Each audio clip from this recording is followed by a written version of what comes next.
Sahabat Herbal, senang sekali bisa menyapa Anda semua. Dan pada podcast kali ini, saya masih bersama Profesor Jamu Indonesia, Profesor Dr. Nyoman Kertia, spesialis penyakit dalam konsultan reumatologi. Kali ini kita akan bahas tema yang banyak sekali ditanya oleh sahabat Herbal, yaitu mengenai fakta dan mitos penyakit rematik. Kebetulan saat ini kami sedang mengikuti expo dan workshop jamu yang menjadi bagian dari rangkaian Disnatalis ke-64 Universitas Kristen Duta Wacana atau UKDW Yogyakarta dengan tema From Nature to Future. Sebuah tema yang sangat menarik karena mengajak kita melihat bagaimana kekayaan alam termasuk herbal dan jamu dapat menjadi bagian penting bagi kesehatan di masa depan. Kebetulan Prof, dari podcast kemarin itu banyak sekali yang bertanya mengenai rematik. Nah, ada fakta dan mitos yang akan kita kupas pada kesempatan kali ini. Prof, berdasarkan pengalaman klinis Prof, pada kalangan sosial mana yang sering mengalami penyakit rematik ini? Begini, tergantung jenis lagi ya. Saya sulit mengatakan kalangan sosial ya. Kalangan manapun harus waspada ya. Karena terus terang saya lihat autoimun sekarang, rematik autoimun luar biasa peningkatannya. Ternyata terus terang beberapa mahasiswa saya ya, di kedokterannya. Stres ini tidak hanya di kedokteran saya, di universitas lain kan banyak, dari kota lainnya. Itu contoh stres pendidikannya luar biasa. Nyata jadi lupus ya, padahal awalnya normal. Juga kasus-kasus lain tidak hanya mahasiswa ya. Nyata saya gali ada masalah otak, ada pikirannya kacau, muncul penyakit autoimun. Jadi tidak melihat status sosial, tapi umumnya kalau kerja berat nanti lebih cepat kena pengapuran. Itu biasa. Misalnya orang desa suka terlalu banyak nikul-nikul kayak gitu lah. Itu gampang pengapuran. Itu kan misalnya suka makan sembarang, asam urat. Itu status mana? Status orang kaya kan.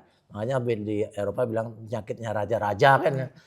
Itu minum alkohol. Jadi seperti itu. Tergantung jenis rematiknya, itu memang berhubungan dengan status sosial juga. Tapi ternyata kebanyakan ya mereka yang jarang bergerak. Mungkin dengan aktivitas sehari-harinya yang banyak bekerja di kantor. Juga sangat mungkin ya Prof bisa terkena penyakit rematik ini. Ya tentu, karena kalau kurang gerak atau kelebihan gerak juga tidak bagus. Terutama kalau kurang gerak muncul obesitas. Obesitas itu jadi beban untuk tubuh menjadi rematik. Sekarang definisi obesitas adalah penyakit. Kalau dulu obesitas adalah penyebab penyakit. Sekarang obesitas penyakit. Makanya ada disebut metabolic syndrome. Obesitas, diabetes, hipertensi, hiperkolesterolemi. Itu kolesterol tinggi. Nah ini makanya banyak sekali masyarakat kita umurnya pendek gara-gara serangan jantung. Ada sakit ginjal, kanker. Makanya kenapa saya nggak makan herbal ini? Masalah masyarakat sudah besar banget. Cuma masyarakat tidak tahu. Kita orang ilmiah itu harus menyampaikan hal ini. Data riset kesehatan dasar 2023 coba dibaca. Luar biasa. Penyakit-penyakit yang sebenarnya karena perubahan pola hidup atau lifestyle bisa dicegah dengan jamu. Ya gitu. Itulah ya kenapa kita kembangkan jamu ini agar penyakit-penyakit seperti penyakit sindrom metabolik ini bisa berkurang. Terutama di kalangan muda. Sedih sekali ketika melihat anak-anak muda sudah terkena hipertensi, diabetes, bahkan cuci darah. Itu luar biasa faktanya. Pada podcast-podcast sebelumnya bertanya mengenai penyakit rematik, Prof. Ternyata masih banyak masyarakat yang belum memahami apa sebenarnya rematik itu dan bagaimana gejala-gejalanya. Nah, yang menarik ini ada fakta dan mitos yang beredar di masyarakat. Kita akan bahas fakta mitos yang pertama, sahabat herbal. Rematik itu hanya menyerang orang tua. Fakta atau mitos, Prof? Itu jelas mitos. Karena rematik itu juga bisa menyerang anak muda. Terutama rematik autoimun. Kalau orang tua memang bisa autoimun, bisa yang lain, degeneratif misalnya, atau karena metabolik atau yang lain. Ya. Jadi itu jelas mitos. Ya. Nah, sudah jelas ya, ternyata rematik ini tidak hanya menyerang orang tua, tetapi juga bisa menyerang anak muda. Kalau pengalaman yang selama ini di praktek klinis, Prof, usia yang sering kali menyerang di usia berapa dan mungkin Prof pernah menemui kasus pada usia muda itu paling muda usia berapa? Ya di awal saya datang dari Australia sebagai ahli rematik 2001 ya. Itu pasien masih orang tua saja.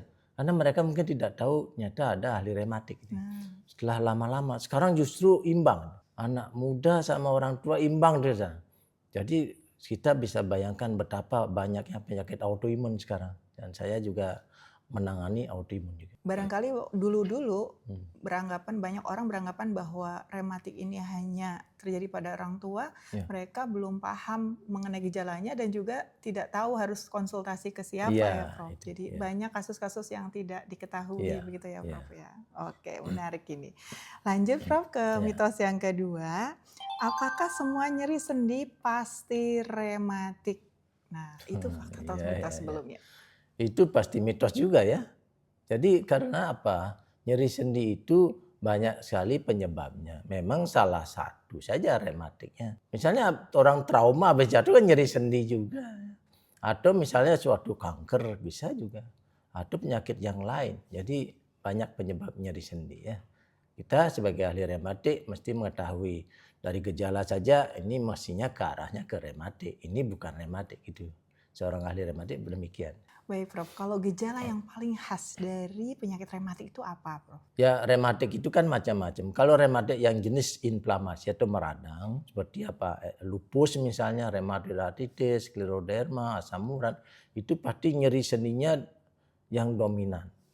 Tapi rematik yang autoimun bisa menimbulkan gejala yang berbeda lagi ya. Tidak hanya nyeri sendi, tapi pegel di seluruh tubuh. Kadang-kadang bisa kurang darah, jadi lemes, atau rambutnya rontok, atau suka sariawan, atau ginjalnya kena jadi bengkak kakinya, atau sesak napas. Jadi rematik itu tidak harus urusan sendi saja, tetapi bisa komplikasi lebih luas lagi. Disertai dengan gejala-gejala yang Gejala, lain. ya. Oh, baik. Lanjut ya, semakin menarik ini Iya. ke fakta mitos yang keempat. Prof, jika nyeri hilang timbul berarti apakah penyakit sudah sembuh? Nyeri hilang timbul itu perlu diperiksa ke dokter sebenarnya. Apakah itu sudah sembuh? Tentu masih hilang timbul ya belum sembuh Belum dong. sembuh ya? Iya pasti belum sembuh dan dokter itu akan memberikan obat yang cocok. Bagi saya adalah pasien rematik jangan stres. Karena ini bikin masalah baru. Stresnya bikin penyakit baru gitu. Kadang rematiknya tambah berat atau justru penyakit lain muncul. Jadi serahkan ke dokter gitu paling penting ini ya. Jadi jangan stres. Nah, gimana cara mengatasi stresnya nih? Mungkin ada tipsnya, Prof. Dari Sebenarnya yang pertama serahkan semuanya ke dokter. Kalau kita orang awam tahu apa sih? Kadang buka Google, baca gini, baca gitu malah bingung sendiri Malah dan tambah panik stres. biasanya, Prof. Stres itu bikin autoimun tambah berat. Serahkan ke dokter. Kedua, serahkan ke Tuhan. Karena memang demikian. Kita harus pasrah. Ini justru kesembuhan akan lebih cepat. Ini seringkali yang sebetulnya menjadi obat buat Ya. para penyandang autoimun, Prof. Karena kebanyakan mereka justru terlalu sibuk memikirkan penyakitnya. Oke, baik. Ya. Lanjut ke mitos yang kelima, Prof. Ya. Rematik ini apakah hanya menyerang sendi saja, Prof? Oh tidak. Rematik itu bisa menyerang selain sendi misalnya otot seperti urat juga atau mengenai saraf bisa juga. Atau organ dalam malah kalau berat ya rematik seperti lupus dan lain-lain bisa nyerang ginjal, liver, bisa saluran cerna, bisa jantung, bisa paru, bisa otak, bisa kurang darah, kurang leukosit, macam-macam. Kita dokter tuh oh ini arahnya ke sini. Itu kan mesti cepat ditangani gitu ya. Oke, baik. Nah, yang keenam, Prof, pertanyaannya, apakah penderita rematik ini tidak boleh olahraga? Fakta atau mitos ini, Prof? Pada saat sendi itu meradang, jangan dipaksakan olahraga. Itu prinsipnya. Tambah berat ya, tambah rusak sendinya. Tapi begitu membaik, sebaiknya mulai olahraga ringan ya. Atau fisioterapi juga boleh. Sehingga diatur dosis olahraga itu seberapa. Seberapa lama, seberapa berat boleh dilakukan. Karena tidak boleh dipaksa sendi yang lagi meradang. Tambah rusak dia. Nah, baik, karena memang sport is medicine ya. Olahraga juga bagian dari pengobatan gitu.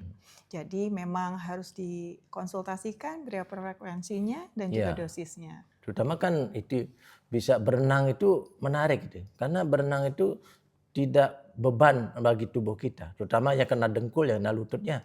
Itu berenang itu paling bagus. Kalau enggak, jalan di air, di kolam. Jalan aja ya, Prof? Dia kan diangkat badannya oleh air. Jadi ringan, tapi olahraga dia. Jadi sebagian orang memang kan tidak dapat berenang, Prof. Iya, jalan di air. Caranya, kalau jalan di darat, berat juga lututnya kan dibebani badan. Kalau di air, badannya diangkat oleh air, dia jalan sih. Jadi gitu. sangat membantu ya Prof ya. Bantu. Salah satu Iya, olahraga yang iya, direkomendasikan ya. iya. Baik Prof. Kita lanjut ke fakta mitos berikutnya. Semua herbal pasti aman untuk rematik. Fakta atau mitos? Oh, itu jelas mitos. Karena belum tentu herbal itu aman. Memang saya sering mendengar testimoni itu aman-aman, enggak. Harus tahu tentang ilmu herbal itu sebenarnya. Mana herbal yang aman, mana yang kemungkinan tidak aman. Itu penting ya. Jadi harus memahami masing-masing manfaatnya. Iya. Prof, kalau misalkan seorang mau mencoba menggunakan herbal nih, Ya. terutama untuk kondisi-kondisi awal ya, Ya. awal terjadinya penyakit kan biasanya masih keluhannya ringan. Apa herbal yang bisa kita coba, Prof? Ya, untuk rematik sebenarnya golongan empon-empon itu umum untuk rematik karena dia mengandung antiinflamasi, antioksidan juga. Entah dia temulawak, temu putih, temu ireng, temu giring dan sebagainya. Ada kunyit juga, ada jahe dan sebagainya. Jadi empon-empon umum untuk rematiknya. Kemudian kalau memang lebih jauh, lebih berat rematiknya, tentu ada beberapa herbal yang memang harus dikuasai oleh seorang ahli herbal. Apalagi seperti dokter seperti saya yang memang saya dokter modern, dokter rematik, tapi saya tahu soal herbal. Misalnya autoimun, ada yang khusus misalnya dengan cepluan. Atau cecendet. Iya betul Prof. Autoimun dah. Iya betul. Misalnya itu apa namanya? Nyeri sendi karena osteoartritis. Itu juga boleh tambah glukosamin klonuritin. Itu dari kulit udang misalnya. Atau kropos misalnya dari kedelai. Ada fitoestrogen di situ. Jadi itu lebih spesifik lagi. Lebih spesifik, menarik. Terutama ciplukan nih. Kadang orang Ciplukan, tidak menyadarinya karena kan biasanya tumbuh di sawah nih. Prof. Iya. Dan ternyata ciplukan ini juga banyak ya kita temui, dijual juga dalam bentuk buahnya. Golden berry. Mahal ya.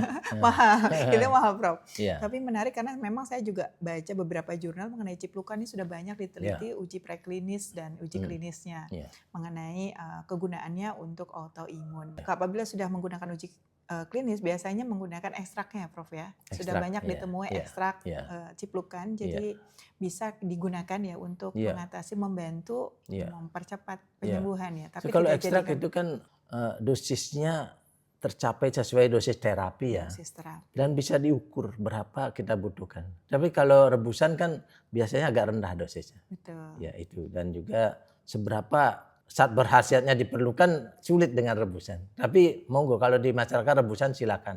Biasanya agak rendah dosisnya. Betul.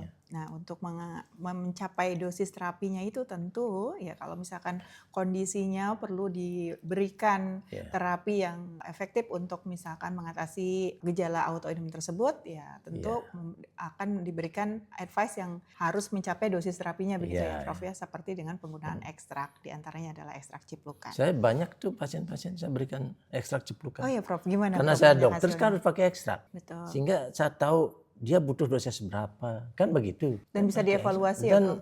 Banyak sekali pasien itu mulai mengurangi obat kimianya. Oke. Obat kimia berkurang, bahkan ada yang nyetop obat kimia karena sudah enak. Dan setelah saya data dari lab, kita periksa darahnya, ternyata membaik tidak hanya rematik, tapi livernya, ginjalnya makin baik. Itu peran herbal itu seperti itu, mengurangi efek samping obat kimia. Tidak hanya untuk penyembuhan. Oke, baik. Mengurangi efek samping obat kimia dan juga tadi seperti Prof sampaikan bisa mengurangi dosis obat kimianya perlahan-lahan ya. Perlahan-lahan bisa mengurangi efek dosis obat kimia. Diharapkan nantinya ke depannya dengan tidak menggunakan obat kimia pun badan tetap enak ya Prof. Diharapkan gitu. Iya. Biasanya Prof, pasien-pasien Prof itu merasakan keluhan rematik atau peradangan itu disertai karena faktor pemicu apa Prof? Begini, tergantung jenis rematiknya. Kalau autoimun, apalagi lupus ya, makanya kita larang. Jangan stres, selalu saya sampaikan. Jangan stres, serahkan masalah Anda kepada saya, biar tidak stres. Yang kedua, jangan kecapean. Karena kecapean bikin kumat. Yang ketiga, jangan berjemur. Kadang dokter salah ngomong. Jangan kena sinar, padahal sinar di mana-mana. Kan malah stres. Enggak, kena sinar lewat enggak apa-apa, pakai payung boleh. Tapi kalau sengaja berjemur di pantai, di Kuta, wah ini bisa kambuh ya. Itu pokok-pokok, 3 pokok untuk autoimunnya.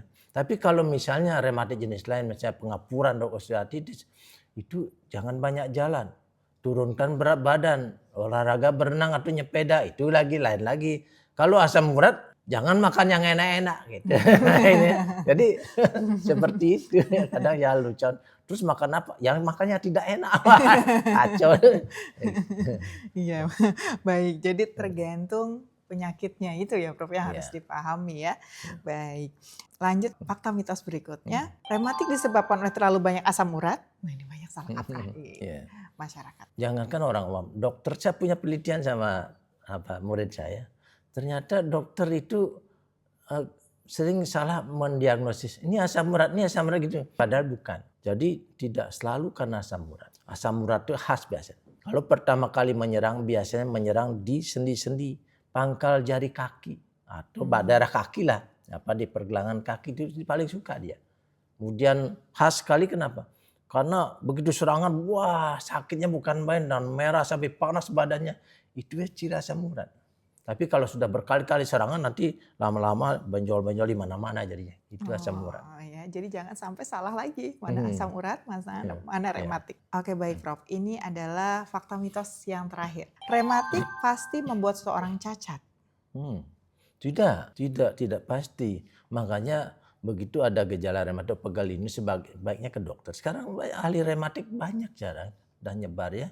Sehingga segera didiagnosis. Ini rematik apa bukan? Kalau toh rematik obatnya juga ada. Tidak hanya obat kimia. Kadang masyarakat takutnya.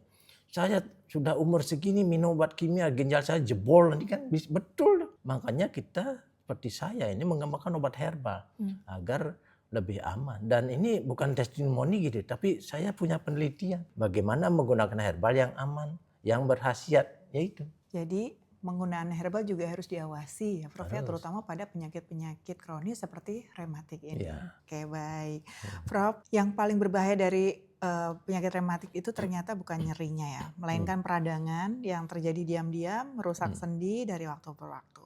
Karena itu jangan hanya fokus menghilangkan penyakit, jangan hanya fokus menghilangkan rasa sakit, tetapi kendalikan juga penyakitnya sejak dini. Selalu konsultasikan kepada ahlinya, kepada dokter yang merawat sehingga bisa teratasi dengan benar begitu ya Pak? Ya seperti asam urat lah. Masyarakat itu tahunya nyeri sendi saya sudah hilang, saya sudah sembuh. Tidak, saya bilang sama pasien. Bukan sendi Anda saja, tapi ginjal Anda. Kalau asam urat kan numpuk di ginjal.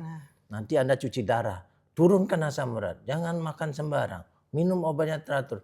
Kan selalu saya agak rewel tentang ini. Kan tidak ngerti mereka. Karena autoimun misalnya dia cuma ini aja. Oh saya lebih cantik sekarang. Bisa autoimun kan malah rest ya. Jadi merah pipinya. Bukan itu. Ini jadi nggak usah pakai blush on gitu ya. Kedepannya bahaya. Tapi dia tidak ingin menyampaikan hal itu. Nanti menakuti pasien. Tapi begitu dia bandel pada kondisi yang dia harus minum obat misalnya. Harus saya sampaikan. Prof, sebelum kita akhiri podcast ini, mungkin ada pesan yang ingin Prof sampaikan kepada sahabat herbal yang saat ini sedang berjuang menghadapi rheumatoid arthritis atau memiliki anggota keluarga yang menderita penyakit rematik.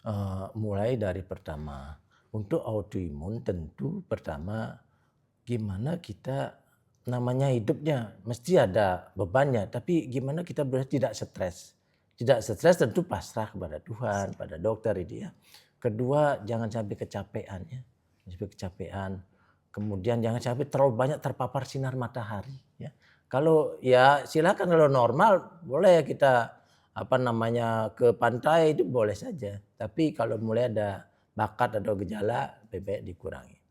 Kemudian kalau rematik asam urat tentu yang pokok adalah makanan diet. Jangan berlebihan tuh apa sih? Badannya bahagia tapi jiwanya sakit nanti. Nah, jangan berlebihan, itu akan berbahaya. Apalagi golongan-golongan mengandung purin atau protein dosis tinggi itu sangat berbahaya. Untuk rematik osteoartritis misalnya, dia memang kalau bisa jangan terlalu banyak beban angkat-angkat yang terlalu berat dipaksakan atau olahraga. Pasien saya 70 tahun masih main tenis senang banget, dikurangi ya, bukan saya melarang, kurangi sehingga betul. Ada juga penyakit osteoporosis itu juga rematik kita nangani ya. Itu kalau sudah umur wanita-wanita sudah menopause itu gampang sekali kena. Makanya kita harapkan mereka itu aktivitas ya. Osteoporosis harus aktivitas ya. Sehingga nanti lebih kuat tulangnya. Bagi ibu-ibu yang hamil minum susu, makan protein Karena agar janinnya kuat, tulangnya lahir sudah kuat gitu ya. Sehingga terus tumbuh dan kuat sekali tulangnya sehingga tidak keropos. Mengurangi obat-obat steroid itu juga obat dewa, enak banget kalau minum tapi bahaya banget salah satunya keropos. Jangan merokok, jangan minum alkohol kayak itu. Itu hubungan dengan osteoporosis. Itu banyak kejadiannya. Jadi utama nanti kalau bisa makan tempe atau kacang-kacangan juga mengandung fitoestrogen untuk mencegah osteoporosis. Baik, terima kasih Prof. Baik sahabat herbal, yang paling berbahaya dari rheumatoid arthritis ini bukanlah nyerinya ya, ingat, tapi peradangan yang merusak sendi dari waktu ke waktu. Karena itu jangan hanya fokus pada menghilangkan rasa sakit, tetapi kendalikan penyakitnya sejak dini.